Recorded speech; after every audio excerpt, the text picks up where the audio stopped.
Ang tunog na ito ay tila limot na sa panahon ng makabagong teknolohiya.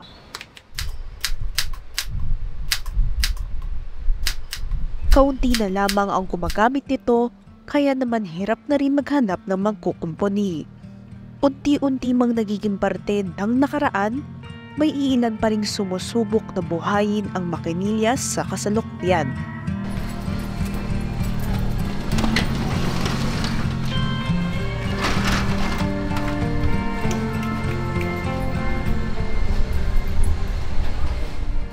Sa kahabaan ng komandante sa Quiapo, Manila, matatagpuan ang isa sa mga natitirang taga-ayos at taga-benta ng makinilya, si Gerald de la Cruz ng Gelcha Typewriter Shop.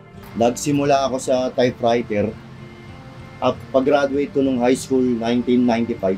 Tamad ako mag-aral Kaya napunta akong utusan sa typewriter, helper, takaliha, ganun, sa mga gumagawa. Sa pag-usad ng panahon, sumulong din ang teknolohiya.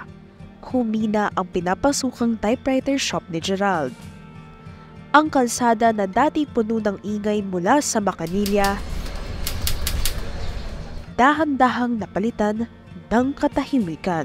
As in, lahat ng typewriter shop dyan sa Evangelista Street, nagsara lahat. Ngunit imbis na likuran ang nakasanayan, naglakas loob pa siya na magtayo ng sariling typewriter shop taong 2011.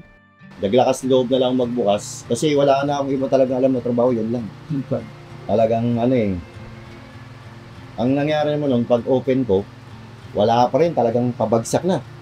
Wala na, laki na ng utang ko doon sa unang tindahan ko. Pinapaalis na nga ako nun. Kasi laki, 20,000 na yung utang kulang ko sa shop. Wala talaga akong ibang gustong pasukin na trabaho Kasi wala akong alam na ibang gawin. Wala talaga, as in wala. Puro typewriter lang. Malaking sugal para kay Gerald ang pananatili sa larangang ito. Wala pang kasiguraduhan sa taya, matyaga siyang naghintay at sinipagan pa ang kanyang trabaho. Hanggang nauso yung mga lumang gamit, natuwa naman ako. Maraming nagkahilig ulit sa typewriter. Yung marami rin kabataan na nahihilig sa typewriter Kaya mahilig sila magpaiba ng mga kulay, iba-ibang kulay.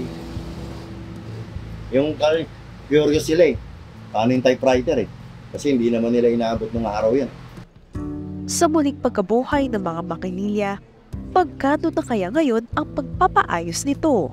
Dito naman sa shop ko, ang cleaning madalas na magpagawa sa akin, palinis. Ang labor namin, 1.5, cleaning adjustment na yun. Pagka standard, 2,000, ganun. Minsan, nagpapakustomize din ang color, kung anong favorite nilang kulay. Minsan, gamit may mga sentimental value, gamit ng lolo nila, lola nila, lolo, ganun. I-restore ko para bumalik sa magamit pa uli nila. Lalo ng mga apo.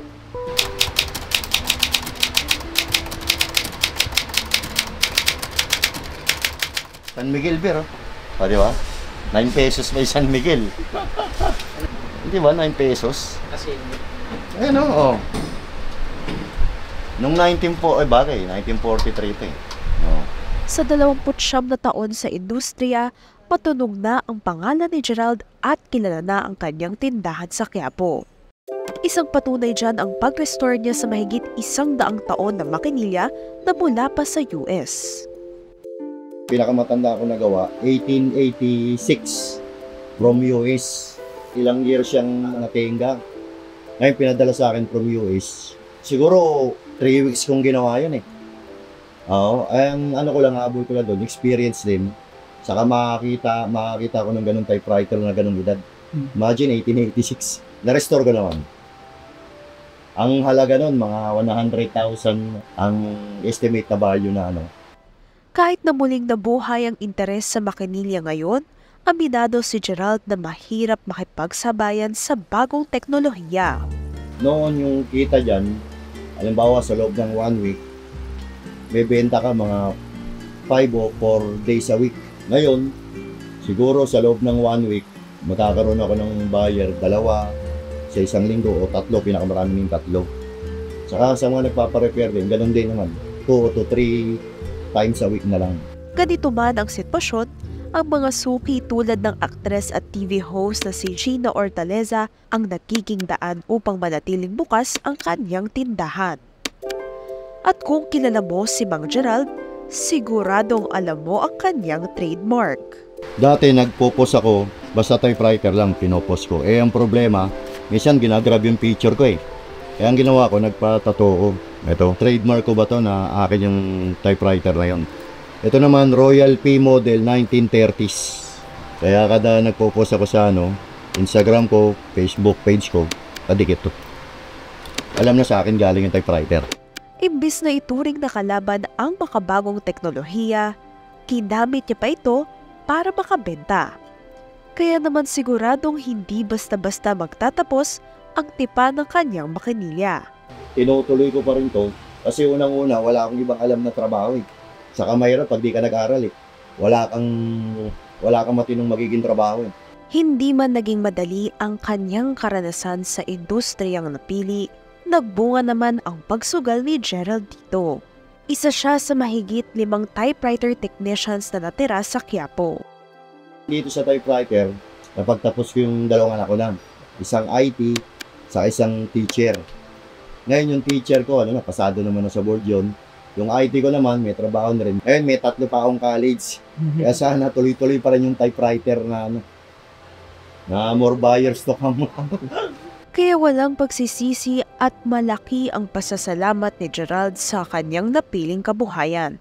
Buti na lang, yung typewriter ang nag-save sa akin pati sa family ko Saka hanggang ngayon naman, kahit paano, meron pa rin naman. Hopefully, tumagal pa at dumami pa yung magka-interest. Ako si Gerald de la Cruz, 46 years old. Gumagawa ko ng typewriter since 1998.